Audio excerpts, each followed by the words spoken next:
Hi everyone, welcome back to my channel. তো আমি SSC MTS এর জন্য সাবজেক্ট ওয়াইজ ক্লাস করাচ্ছিলাম। যারা দেখোনি তোমরা আমার প্লেলিস্টে গিয়ে অবশ্যই দেখে নাও। আর ইন্ডিয়ান পলিটি থেকে পার্ট 1 হয়ে গেছিল। আমি বলেছিলাম যে 2 থেকে 3টি কিংবা 3 থেকে 4টি ক্লাসে আমি কমপ্লিট করিয়ে দেবো ইন্ডিয়ান পলিটি। তো আজকে পার্ট নাম্বার 2। তো ভিডিওটি তোমরা অবশ্যই কমপ্লিট দেখবে এবং চ্যানেলে যারা নতুন রয়েছে চ্যানেলটিকে সাবস্ক্রাইব করে দিও। ক্লাসের পিডিএফ তোমরা টেলিগ্রাম চ্যানেলে পেয়ে যাবে। ডেসক্রিপশনে লিঙ্ক দেওয়া রয়েছে, সেখান থেকে তোমরা অবশ্যই জয়েন হয়ে যাও। ঠিক আছে? তো চলো তাহলে স্টার্ট করি।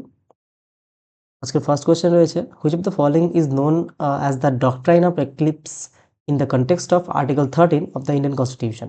ভারতীয় সংবিধানের 13 নম্বর অনুচ্ছেদের প্রেক্ষাপটে নিচের কোনটি ডক্ট্রাইন অফ এক্লিপস নামে পরিচিত?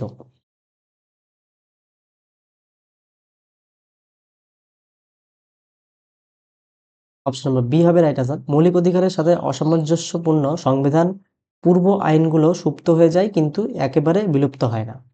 Pre-constitutional laws inconsistent with fundamental rights become dormant but not dead. Question number 2. Consider the following statements regarding the right to freedom of religion, Articles 25 to 28. তো 25 নম্বর অনুচ্ছেদ কেবল ধর্মীয় বিশ্বাসই নয়, ধর্মীয় আচরণকেও অন্তর্ভুক্ত করে।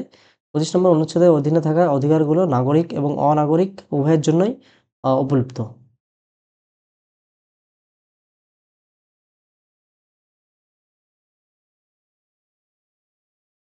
Option number C, both 1 and 2 উভয় সঠিক। 3. In the context of right to equality, which of the following is an exception to the rule of Article 14, equality before law? সাম্যের অধিকারের প্রেক্ষাপটে নিচের কোনটি 14 নম্বর অনুচ্ছেদের আইনের চোখে সমতা নিয়মের ব্যতিক্রম? এখানে উপরে সবগুলোই সঠিক হবে। 4. Under Article 19, a reasonable restriction on the freedom of speech and expression can be imposed on which of the following grounds? 19 নম্বর অনুচ্ছেদের অধীনে বাক ও মত প্রকাশের ও স্বাধীনতার ওপর কোন কোন ভিত্তিতে যুক্তিসঙ্গত বিধিনিষেধ আরোপ করা যেতে পারে?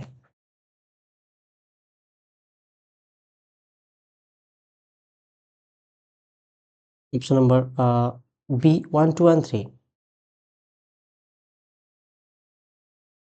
5. Consider the following statements regarding writ jurisdiction.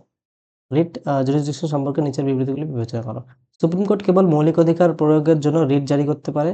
High court মৌলিক অধিকার প্রয়োগের পাশাপাশি অন্য যেকোনো উদ্দেশ্যে রিট জারি করতে পারে।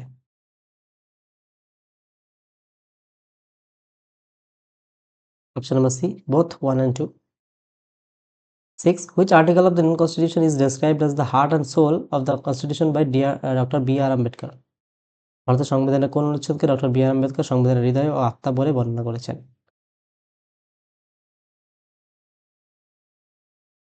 Option number D, article 32। 7. The golden triangle of the Indian Constitution consists of which of the following sets of articles? ভারতের সংবিধানের স্বর্ণ ত্রিভুজ বা গোল্ডেন ট্রায়াঙ্গল নিচের কোন অনুচ্ছেদগুলি নিয়ে গঠিত?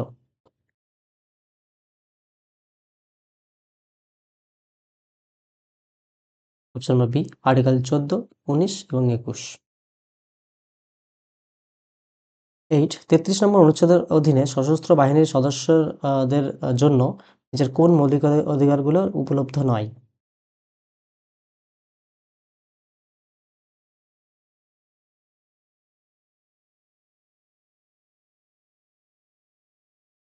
নম্বর D, all of the above. 9. কোন ঐতিহাসিক মামলায় সুপ্রিম কোর্ট রায় দিয়েছিল যে মৌলিক অধিকারগুলি অলঙ্ঘনীয় এবং সংসদের সেগুলি সংশোধন করার কোনো ক্ষমতা নেই?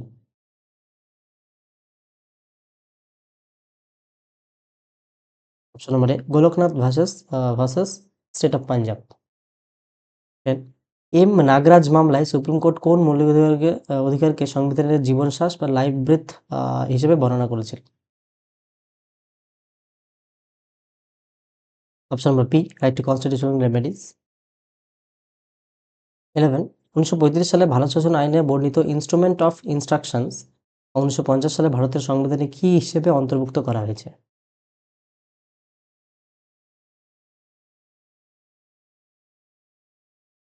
Option number B, directive principle of state policy. 12. Consider the following statements regarding the directive principle of state policy.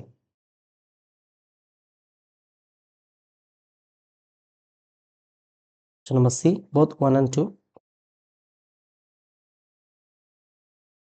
13. নিচের কোন নির্দেশমূলক নীতিটি 1976 সালের 42তম সংশোধনী আইনের দ্বারা যুক্ত করা হয়নি?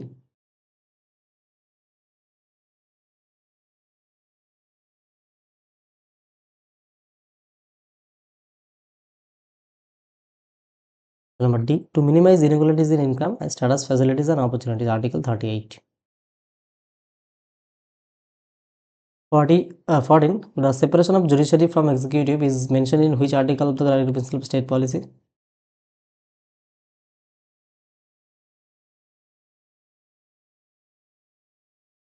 Option number B, Article 50. Question number 15. Consider the following statements regarding fundamental duties. মৌলিক কর্তব্য সম্পর্কে নিচের বিবৃতিগুলি বিবেচনা করা। এগুলি মূল সংবিধানে ছিল না এবং শরণসিং কমিটির সুপারিশের ভিত্তিতে যুক্ত করা হয়েছিল। মৌলিক কর্তব্যগুলি ভারতের নাগরিকদের পাশাপাশি ভারতের বসবাসকারী বিদেশিদের ক্ষেত্রেও প্রযোজ্য। কোনগুলো সঠিক? অপশন নাম্বার এ, শুধুমাত্র 1। দেখো আমাদের ফান্ডামেন্টাল ডিউটিস এটা আর্টিকেল কততে রয়েছে? আর্টিকেল 51 এ তে রয়েছে। আর পার্ট নাম্বার কততে রয়েছে? পার্ট নাম্বার 4 এ রয়েছে এবং শরণসিং কমিটির সুপারিশে এটা হয়েছিল। আর কত নম্বর সংবিধান সংশোধনীতে? এটা 42nd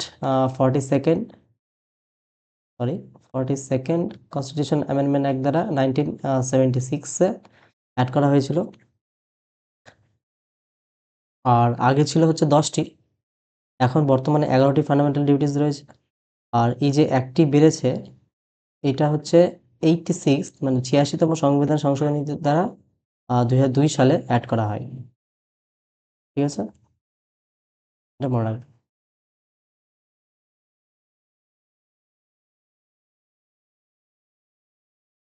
Question number 16. Which article of the Indian Constitution directs the state to organize village panchayats and endow them with such powers and authority as may be necessary to enable them to function as units of self-government?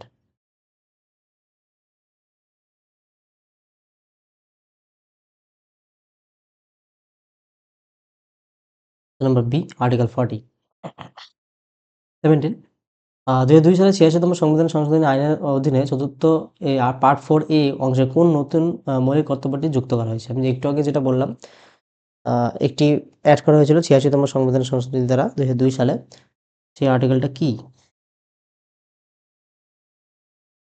Option number C, 6 থেকে 14 বছর বয়সী সন্তান বা পালিতকে শিক্ষার সুযোগ করে দেওয়া। 18. Which of the following is a liberal intellectual principle among the directive principle? নির্দেশমূলক নীতির মধ্যে একটি নিচের কোনটি উদার বুদ্ধিজীবী বা লিবারাল ইন্টেলেকচুয়াল নীতি?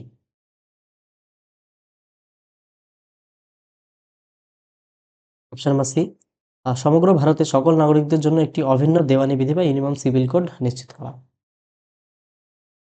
Question number 19. In which landmark কোন ঐতিহাসিক মামলায় সুপ্রিম কোর্ট রায় দিয়েছিল যে মৌলিক অধিকার এবং নির্দেশমূলক নীতির মধ্যে ভারসাম্যের ভিত্তির ওপর ভারতীয় সংবিধান প্রতিষ্ঠিত?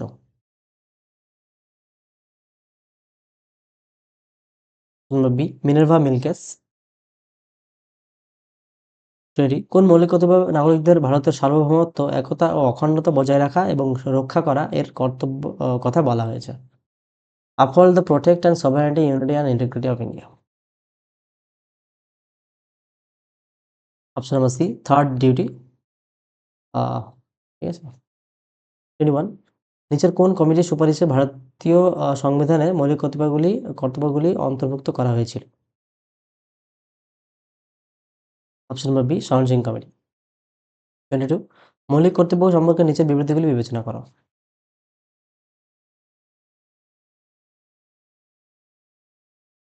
Option number C, both 1 and 2। তোমরা একটু পড়ে নিও, হ্যাঁ।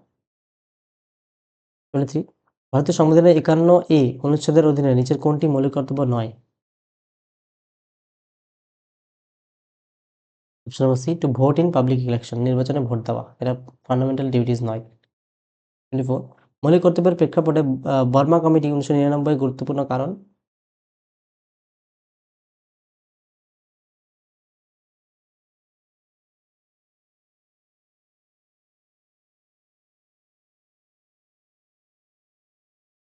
অপশন নাম্বার বি, এটি কিছু মৌলিক কর্তব্য বাস্তবায়নের জন্য আইনি বিধানে অস্তিত্ব চিহ্নিত করেছিল।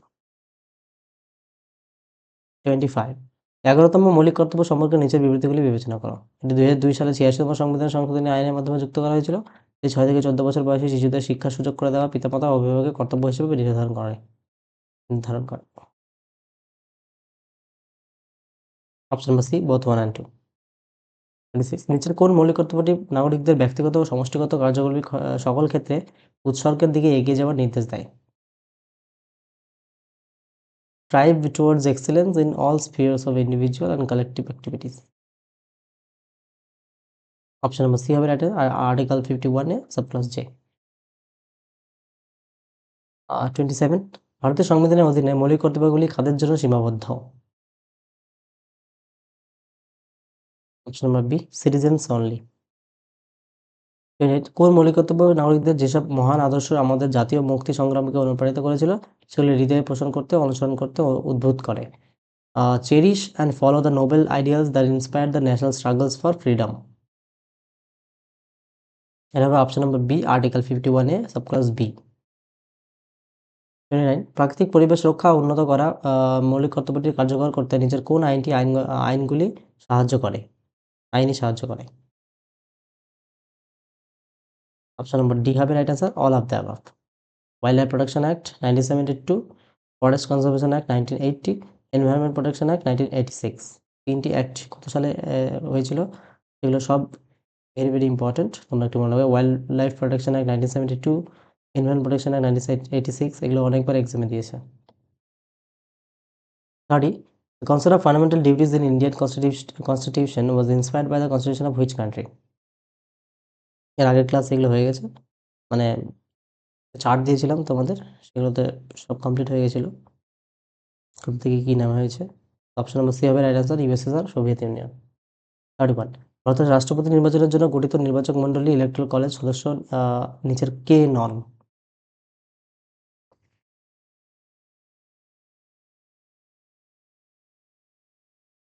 Option number D nominated members of either house of parliament.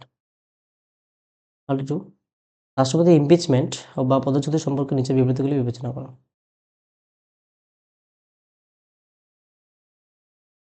Option number C both 1 and 2 ইমপিচমেন্টের অভিযোগ সংসদের যেকোনো কক্ষে উত্থাপন করা যেতে পারে। সংসদের উভয় কক্ষে মনোনীত সদস্যরা ইমপিচমেন্টে অংশ নিতে পারেন যদিও তারা নির্বাচনে অংশ নেন না। 33 ভারতের রাষ্ট্রপতি যদি তার পদ থেকে পদত্যাগ করতে চান তবে তাকে তার পদত্যাগপত্র কার কাছে পাঠাতে হবে?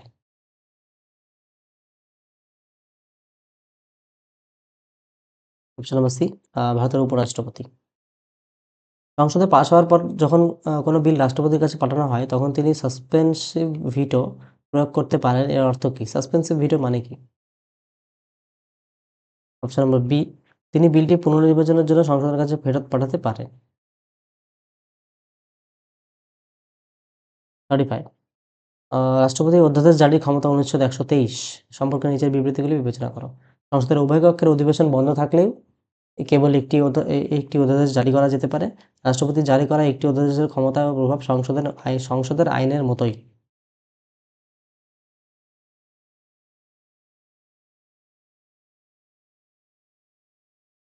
Option number B two only. 36 under which article of the constitution can the president seek the opinion of the supreme court on a question of law or fact? সংবিধানের কোন অনুচ্ছেদের অধীনে রাষ্ট্রপতি আইন বা তথ্য সংক্রান্ত বিষয়ে সুপ্রিম কোর্টের মতামত চাইতে পারেন? Option number C article 143। 37 নিচের মধ্যে ভারতের একমাত্র রাষ্ট্রপতি যিনি বিনা প্রতিদ্বন্দ্বিতায় নির্বাচিত হয়েছিলেন? অপশন নাম্বার সি নীলাম সঞ্জীব রেড্ডি। 38 72 নম্বর অনুচ্ছেদের অধীনে রাষ্ট্রপতির ক্ষমা করার ক্ষমতা এর মধ্যে রেসপাইট অন্তর্ভুক্ত। রেসপাইট মানে কি?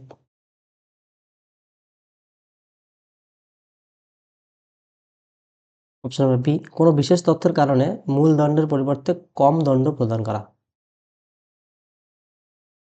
39 রাষ্ট্রপতি নির্বাচনে একজন বিধায়কের ভোটের মূল্য নির্ধারণ করা হয় রাজ্যের মোট জনসংখ্যাকে বিধানসভার মোট নির্বাচিত সদস্য সংখ্যা দিয়ে ভাগ করে। এই গণনার জন্য বর্তমানে কোন বছরের আদমশুমারি ব্যবহার করা হয়?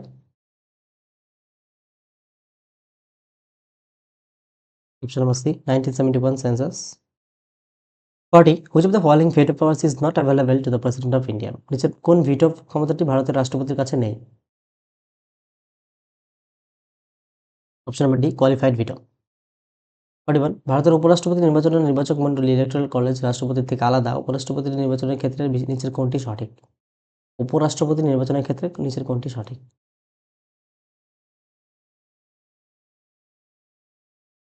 অপশন নাম্বার বি সংসদের উভয় কক্ষের নির্বাচিত এবং মনোনীত সদস্য উভয়ই অংশগ্রহণ করেন।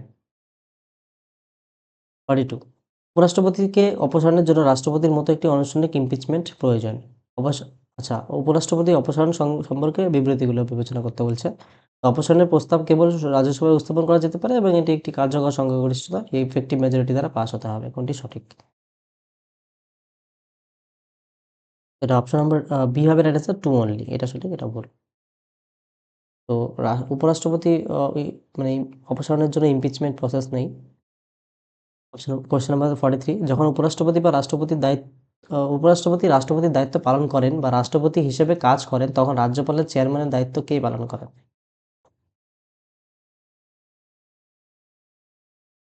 Number C deputy chairman of the Rajya Sabha. 44 উপরাষ্ট্রপতির নির্বাচন সংক্রান্ত সমস্ত সন্দেহ ও বিবাদের তদন্ত এবং সিদ্ধান্ত নেয় কোন সংস্থা? Option number B the supreme court of India. 45 উপরাষ্ট্রপতির কার্যাবলী সম্পর্কে নিচের বিবৃতিগুলি বিবেচনা করো।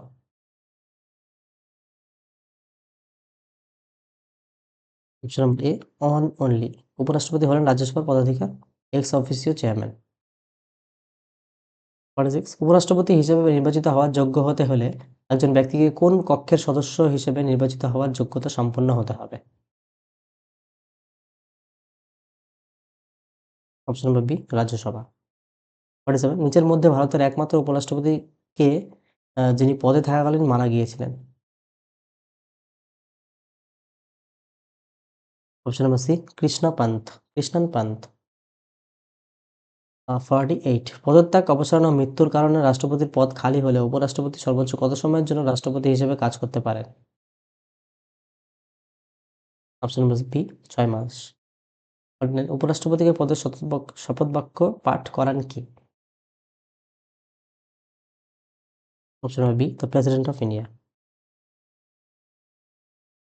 50 which article of the constitution there shall be a vice president of India? কোন সংবিধানের অনুচ্ছেদে বলা হয়েছে যে ভারতের একজন উপরাষ্ট্রপতি থাকবেন? Option number C article 63।